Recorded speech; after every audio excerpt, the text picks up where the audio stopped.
વલસાડ જિલ્લાના ધરમપુરમાં મોટી કોરવાડ ખાતે એક ખ્રિસ્તી સમાજના દેવળ સ્થળેથી ક્રોસ નિશાન હટાવવાની કામગીરી સામે વિરોધનો વંટોળ ઊભો થયો છે।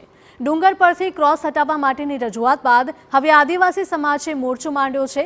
ધરમપુર ખાતેથી ખ્રિસ્તી ધર્મ પાળતા આદિવાસીઓ એકઠા થઈને સૂત્રોચ્ચાર સાથે રેલી સ્વરૂપે પહોંચીને પ્રાંત અધિકારીને આવેદનપત્ર આપ્યું હતું। આદિવાસી નેતાઓએ સ્પષ્ટ કર્યું કે ખ્રિસ્તી ધર્મ પાળનારા આદિવાસીઓ સમાજનો જ ભાગ છે। તેમણે આરએસએસને સલાહ આપી હતી કે જો સેવા કરવી હોય તો આદિવાસી વિસ્તારોમાં શાળાઓ અને હોસ્પિટલો ખોલવામાં યોગદાન આપે। જો આ પ્રકારની કામગીરી ચાલુ રહેશે તો આદિવાસી સમાજ ઉગ્ર આંદોલન કરશે।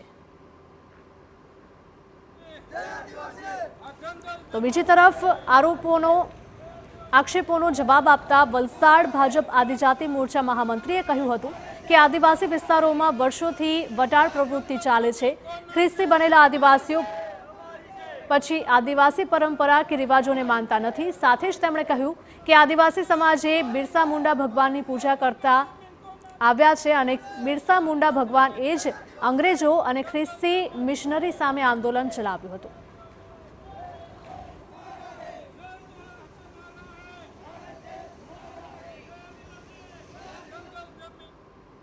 એ ખ્રિસ્તી સમાજનું આસ્થાનું પ્રતીક છે, એને જ હટાવવાની વાત કેમ કરવામાં આવે?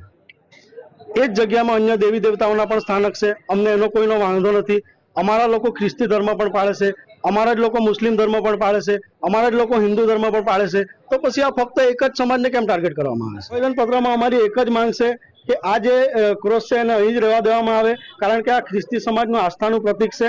અમારે કોઈનો વાંધો કે વિરોધ પણ નથી, પરંતુ આ ક્રોસને જે હટાવવાની વાત છે એની સામે અમારો સખત વિરોધ અને વાંધો છે। વર્ષોથી આપણે જોઈએ તો વટાળ પ્રવૃત્તિ ચાલે છે। આદિવાસી સમાજ અને ખ્રિશ્ચન ધર્મને કોઈ લેવા દેવા નથી। એક ખોટી રીતે આદિવાસી સમાજને એમાં જોડીને આદિવાસી સમાજના નામે આ આદિવાસી સમાજને ભડકાવવાની વાત છે। આદિવાસી સમાજમાંથી કોઈ પણ ખ્રિશ્ચન બને એટલે તમામ આદિવાસી સંસ્કૃતિને ભૂલી જાય છે, એના કોઈ પણ રીત રિવાજમાં